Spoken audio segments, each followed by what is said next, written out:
Big TV భక్తి సమాచారం WhatsApp ఛానల్లో జాయిన్ అవ్వండి. అన్ని విశేషాలు ఎప్పటికప్పుడు తెలుసుకోండి. తెత్తున ఉండేటటువంటి మూర్తి లోపలికి వెళ్ళాలి దేవాలయంలోకి. ఒకానొకప్పుడు తనని నమ్ముకున్నటువంటి భక్తుణ్ణి రక్షించాడు. ఎంత రక్షించాడంటే ఆ ప్రాంతాన్ని శాతవాహనులు పరిపాలిస్తుండేవారు. ఆ రాజుగారికి అలవాటు ఉండేది. రోజు శ్రీకాకుళాంధ్రదేవుడి మెడలో వేసినటువంటి పుష్పహారాన్ని పట్టుకెళ్లి రాజుగారికి ఇవ్వాలి. రాజుగారు దాన్ని కళ్ళకద్దుకుని మెడలో వేసుకుని తీసి పక్కన పెట్టుకుంటుంటాడు. ఒకరోజు అర్చకుడు పట్టుకెళ్లి దండ వేశాడు. ఇది నిర్మాల్యం అండి అని ఇచ్చాడు. మహారాజా వారు కళ్ళకద్దుకుని మెడలో వేసుకోబోయి చూశాడు. పెద్ద వెంట్రుకోటు ఉంది అందులో. ఆయన కర్మ ఎక్కడదో పాపం ఆ వెంట్రుక. మరి ఆ వెంట్రుకోటు ఉంది దండలో. వెంటనే మహారాజు చివ్వున చూసి అన్నాడు, దండలోకి ఇంత పెద్ద వెంట్రుక ఎక్కడి నుంచి వచ్చింది? దండలో వెంట్రుకుందని కూడా చూడకుండా అలంకారం చేశావా అని గద్దించాడు. వెంట్రుక పరమ నైత్యము. వెంట్రుకని ముట్టుకోరు. ఒకవేళ భోజనం చేస్తుండగా వెంట్రుకొస్తే వెంటనే ఉత్తరాపోసనం బట్టి లేచిపోవాలి అని. వెంట్రుక గోరు ఈ రెండు దూష్యములు, వాటికి గౌరవం లేదు. కానీ ఒక్కదాని రెండింటి వెంట్రుకలకు మాత్రం చాలా గౌరవం. ఒకటి ఏనుగు వెంట్రుక. ఏనుగు వెంట్రుక ఉంగరానికి చుట్టుకుని పెట్టుకుంటే దృష్టి దోషం ఉండదు. అందుకని ఉంగరానికి చుట్టుకుంటారంటే కనపడ్డ ఏనుగులు పీక్కు రాకూడదు. ఎవరైనా ఇస్తే తెచ్చుకోవాలంతే. అంతేగాని తిరుపతి వెళ్ళి వాటి వెంట్రుకలన్నీ పీక్కు రావడం, ఇలాంటి పనులు చేసి కోటేశ్వరారు చెప్పారండి అని చెప్పడం, నాకుపు తీసుకురావడం, ఇబ్బంది అలాంటివి చేయకూడదు. కాబట్టి ఏనుగు వెంట్రుక దృష్టి దోషాన్ని నివారిస్తుంది. రెండు చామరీ మృగం యొక్క వెంట్రుకలు, వాటిని కుచ్చు కట్టి స్వామివారికి సేవగా ఆ చామరం వేస్తారు. ఆ చామరీ మృగం యొక్క వెంట్రుకలతో కుచ్చు కట్టి వేస్తే భగవంతుడు కూడా ఉపశాంతి పొందుతాడు. అభిషేకం చేసిన పుట్ట ఆయనకి కూడా చెమట పట్టి చాలా బడలిక పొందుతాట. అలంకారం చేసి చిట్ట చివర రాజోపచారాల్లో చామరం వేస్తారు. చామరం వేస్తే ఆయన అమ్మయ్యా అనుకుంటాట. అలా ఈ వెంట్రుకెక్కడిది? దూష్యం కదా. మళ్ళీ వెనక్కి రండి, రాజుగారు అడిగినటువంటి సందర్భం దగ్గరికి రండి. ఇదేమిటి పూలదండలో వెంట్రుకెక్కడిది, ఇంత పొడుగు వెంట్రుక అని అడిగాడు. ఏదో చెప్పలేదనుకోండి, వీడి కంఠం ఉత్తరించండి అంటాడు. రాజులది ఉంది, శాసనం కదా. అందుకని భయపడి ఆయన అన్నాడు, స్వామివారి కొప్పులో వెంట్రుక అన్నాడు. ఓ స్వామికి కొప్పుకి వెంట్రుకలున్నాయా అన్నాడు రాజు. ఉన్నాయి అన్నాడు. రేపు ఉదయం వచ్చి చూస్తాను అన్నాడు. ఇప్పుడు గుండెల్లో ఇంకో రాయిడిపోయి వచ్చి చూస్తే కొప్పేది, కొప్పుకు వెంట్రుకలేవి. అందుకని గబగబా శ్రీకాకుళాంధ్రదేవుడి దగ్గరికే పరిగెత్తాడు. పరిగెత్తి ఆయన కాళ్ళు అట్టుకున్నాడు. స్వామి స్వామి ఎలా వచ్చిందో నాకు తెలియదు, నువ్వు వేసుకున్నావు భక్తితో. ఆయన మాత్రం కోపం వచ్చి అందులో వెంట్రుక ఎక్కడదని అడిగాడు. నాకు ఏం చెప్పాలో అర్థం కాక నీ కొప్పులో వెంట్రుక అన్నాడు. కొప్పుందా వెంట్రుకలున్నాయా రేపు వస్తానన్నాడు. ఇప్పుడు నువ్వు కొప్పు వెంట్రుకలు చూపించకపోతే నాకు కంఠం పోతుంది. అందుకని రాత్రి కొప్పెట్టుకుని కొప్పులో వెంట్రుకలు కనపడేటట్టుగా చూపించు తండ్రి అన్నాడు. మర్నాడు ఉదయం రాజావారు వచ్చారు దర్శనానికి. పెద్ద కొప్పులోంచి ఇలా సిగపాయలు కనపడ్డాయి. ఆయనకు అనుమానం వచ్చి, ఇన్నాళ్ళ నుంచి దర్శనం చేస్తున్నాను కదా, పట్టాభిషేకం ముందు నుంచి చేస్తున్నాను, ఎప్పుడూ కొప్పు లేదు, కొప్పులో వెంట్రుకలు లేవు, ఇదేమిటి కొప్పు వెంట్రుకలు కనపడుతున్నాయి? అర్చకుడు ఏదో మాయ చేశాడని దగ్గరికి వెళ్ళి ఓ వెంట్రుకల కట్టకటి పట్టుకుని ఇలా లాగాడు. లాగేటప్పటికి ఆ వెంట్రుకలు ఊడిపోయి నెత్తురు కారేటప్పటికి వెంటనే చెంపలేసుకుని క్షమాపణ చెప్పి స్వామి పాదాల మీద పడి అనుగ్రహించమని వేడుకున్నాడు.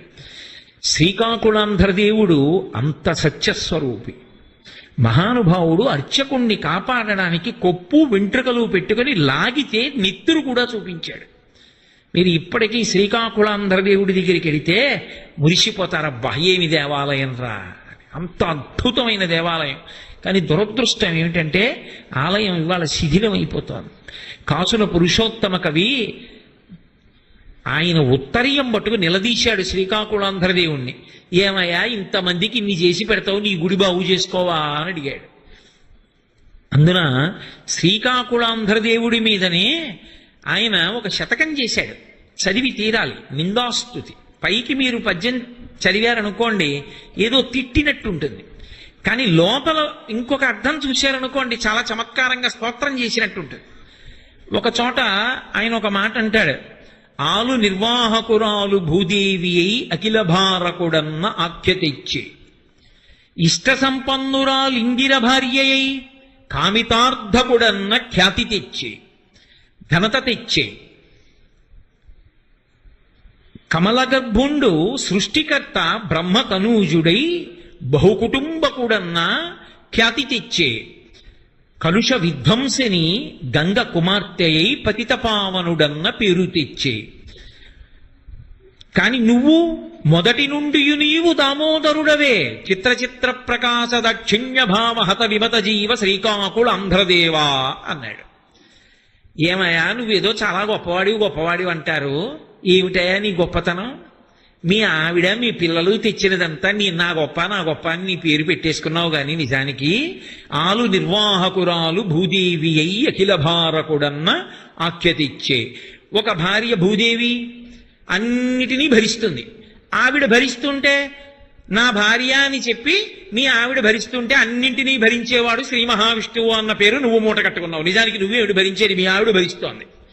రెండోది, ఇష్ట సంపన్నురాలిందిర భార్య అయి ఆ లక్ష్మీదేవి అందరికీ కోరికలు తీర్చి కావలసినవన్నీ ఇస్తుంటుంది.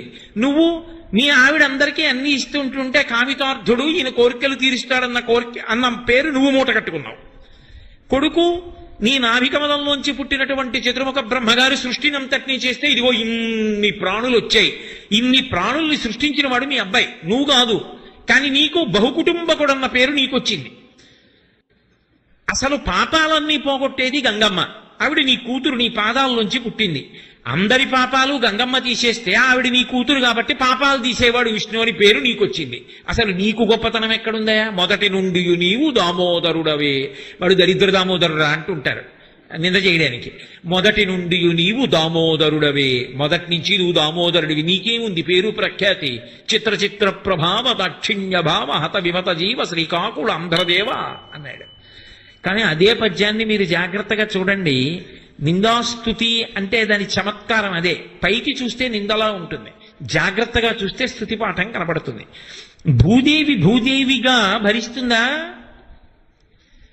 భరిస్తే మరి పాపాలు ఎక్కువైతే శ్రీ మహావిష్ణువుని ప్రార్థన ఎందుకు చేస్తోంది? నేను వచ్చి రక్షిస్తానమ్మా, కంగారు పడకన ఆయన అవతార స్వీకారం చేసి ధర్మ సంరక్షణ చేసి మళ్ళీ భూమిని నిలబెడితే కదూ.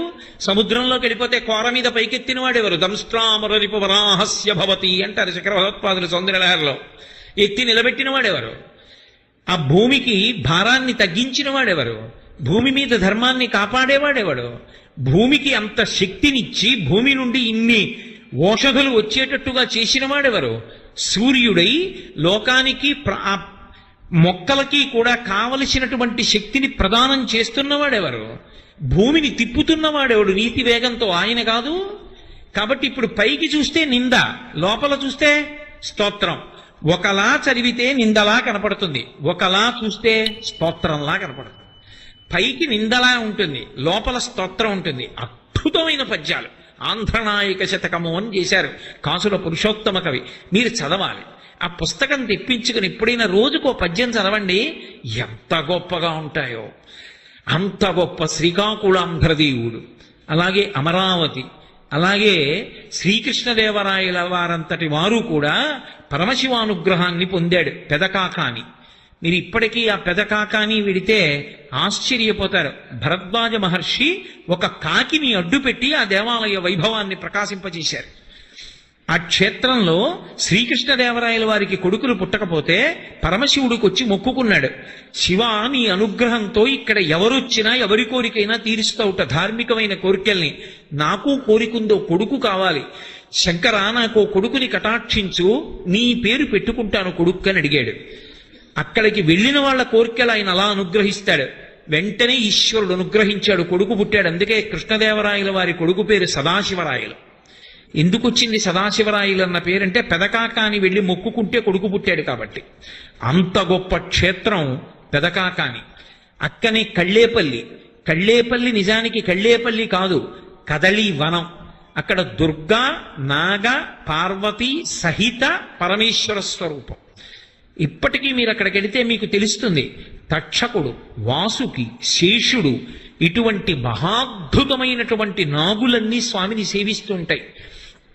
ఆ క్షేత్రాలని తొక్కిన, ఆ క్షేత్రాల దర్శనం చేసిన ఈశ్వరుడి యొక్క అనుగ్రహం చేత తీరని కోర్కెలు ఉండవు. అంత గొప్ప స్వామి. అంతవరకు ఎందుకు ఏమిటో ఇవాళ ఉపన్యాసానికి ఆయన రావడానికి అనుబంధం ఏమిటో నాకు తెలియట్లేదు కానీ ఎల్వి సుబ్రహ్మణ్యం గారికి ఆ పేరు ఎలా వచ్చింది అనుకుంటున్నారు? టీటీడీ కార్యనిర్వహణాధికారి చేసిన ఆయనకి వాళ్ళ అమ్మగారికి చాలా కాలం కొడుకులు పుట్టకపోతే ఆవిడ మోపిదేవి వెళ్ళి మొక్కుకున్నారు. సుబ్రహ్మణ్యుడా, నీ అనుగ్రహంతో నాకు కొడుకు పుడితే ఆ కొడుక్కి నీ పేరు పెట్టుకుంటాను. ఆవిడ ఇంటికి వచ్చారు. ఇక్కడే విశాఖపట్నంలో ఉండేవారు వాళ్ళ అమ్మగారు నాన్నగారు. ఇంటికి విశాఖపట్నం తిరిగి వచ్చారు. ఆవిడ కడుపులో పిల్లాడు పడ్డాడు. ఆయన దర్శనం చేసి వచ్చిన తర్వాత కడుపులో పడిన పిల్లాడు కాబట్టి సుబ్రహ్మణ్యం అని పేరెట్టారు. ఆ క్షేత్ర దర్శనం చేస్తే కడుపులో పడిన సుబ్రహ్మణ్యం తిరుమల దేవస్థానం కార్యనిర్వహణాధికారి అయి స్వామిని 2 సంవత్సరాలు సేవించారు. అది ఈశ్వర విభూతి అంటే. కాబట్టి కృష్ణానది పరివాహక ప్రాంతమంతా కూడా అద్భుతమైనటువంటి క్షేత్రాలు. ఆ నీటి యొక్క శక్తి చెప్పడం నా వలన కాదు, ఎవరి వలన కాదు. ఇంత గొప్ప గొప్ప నదులు 2 పక్క పక్కన ఉండడం, మనకి సౌలభ్యం అవడం, స్నానం చేయడానికి మనం అటువంటి అదృష్టాన్ని పొంది ఉండడం మనం చేసుకున్నటువంటి పుణ్యం, పరమేశ్వరుని యొక్క నిర్హేతుక కృప. కాబట్టి అటువంటి చోట పుట్టాం. ఇవాళ వెనక చాలా పెద్ద కార్యక్రమం ఉంది. పుష్కరం ఎలా జరుగుతుందో అటువంటి కార్యక్రమాన్ని నిర్వహిస్తారు అని నేను మీతో మనవి చేసి ఉన్నాను. మీ అందరి మీద నదీ జలాలు ప్రోక్షిస్తారు అని. దాన్ని మీ అందరూ చూసి నదీ జలాలు సంప్రోక్షణ పొందడానికి వీలుగా నా ప్రసంగాన్ని నేను కొంచెం సంక్షిప్తం చేయవలసిన అవసరం ఉంది. అందుకని కృష్ణానదికి సంబంధించినటువంటి విశేషాలని ఇక్కడతో విడిచిపెట్టేస్తున్నాను. కృష్ణానది మనకి కూతవేటు దూరంలో ఉన్న నది. కృష్ణానదిలో స్నానం చేస్తే ఆ తల్లే అనుగ్రహిస్తుంది కృష్ణవేణి. ఇక పుష్కరములు అంటుంటాం. పుష్కరాలు వచ్చాయండి అంటాం. ఈ పుష్కరము అన్న మాట ఎందుకు వచ్చిందంటే ఒకానొకప్పుడు ఒక బ్రాహ్మణుడు ఉండేవాడు. ఆయన పరమేశ్వరుడి గురించి గొప్ప తపస్సు చేశాడు. పరమేశ్వరుడు ప్రత్యక్షం అయ్యాడు. నీకేం కావాలని అడిగాడు. నేను గొప్ప కళ్యాణకారకుణ్ణి కావాలి. నన్ను ఏ స్థానంలో నువ్వు పెట్టినా సరే నేను దేని యందు ఉంటానో దాని ద్వారా లోకమునకు కళ్యాణం జరగాలి, అందరికీ శుభాలు అందాలి. నన్ను అటువంటి కళ్యాణకారకుణ్ణి చేసి ఎక్కడుండమంటావో చెప్పన్నాడు. చాలా గొప్ప కోరిక. నేను మీతో మనవి చేసింది ఇదే. ఈ దేశంలో పుట్టిన మహాత్ముల యొక్క అనుగ్రహం చేత ఇంత పేరు వచ్చింది, ఇన్ని ఉత్సవాలు వచ్చాయి. ఎంత గొప్ప కోరిక కోరావురా! నీకోసం అడగలేదు. లోక కళ్యాణార్థం ఏదైనా ఒక దాని యందు నన్నుంచు, లోకాల్ని తరింపచేస్తానని అడిగావు. నీటి ఎందుండు. నీరు అక్కరలేదన్నవాడు ఉండడు.